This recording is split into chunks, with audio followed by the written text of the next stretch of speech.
தேமுதிக தலைவர் விஜயகாந்தின் உடல் 72 குண்டுகள் முழங்க அரசு மரியாதையுடன் நல்லடக்கம் செய்யப்பட்டது.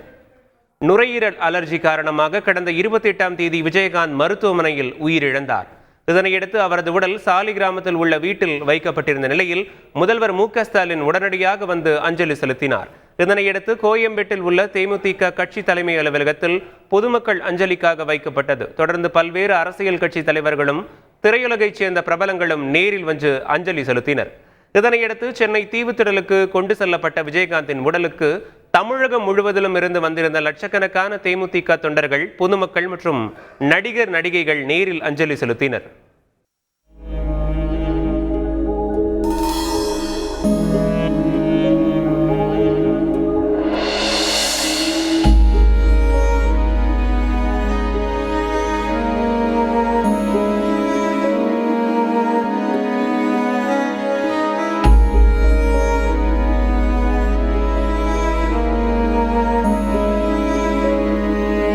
இதனையடுத்து பிற்பகலில் விஜயகாந்த் இறுதி ஊர்வலம் தீவுத்திடலிலிருந்து தேமுதிக தலைமை அலுவலகத்தில் உள்ள கோயம்பேட்டிற்கு புறப்பட்டது.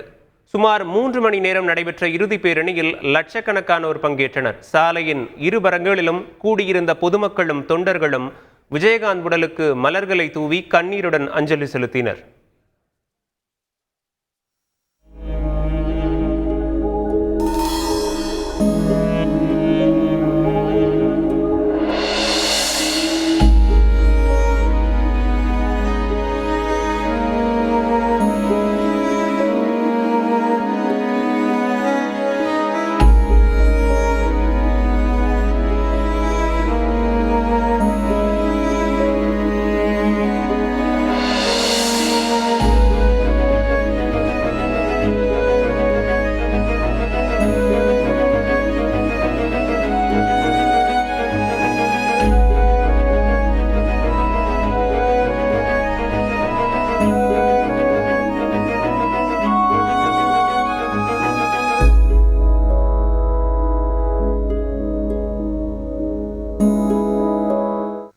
தொடர்ந்து விஜயகாந்த் உடல் கோயம்பேடு வந்த நிலையில் இறுதி அஞ்சலி நிகழ்ச்சி நடைபெற்றது.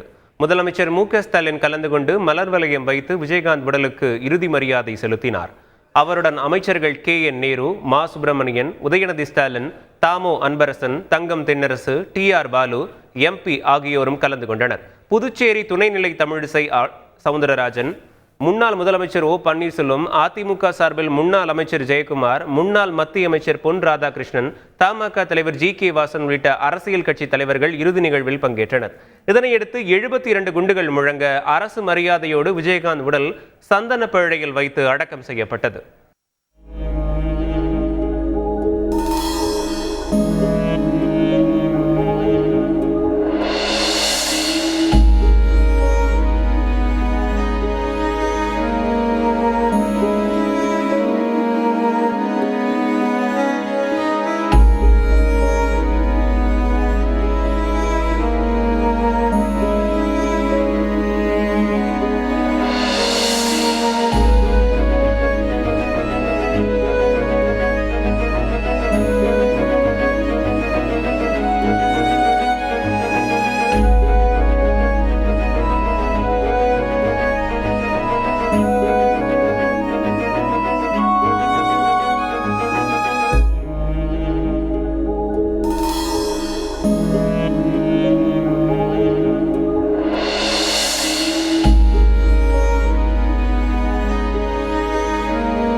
செய்திகளை உடனுக்குடன் தெரிந்து கொள்ள உடனே சப்ஸ்கிரைப் பண்ணுங்க.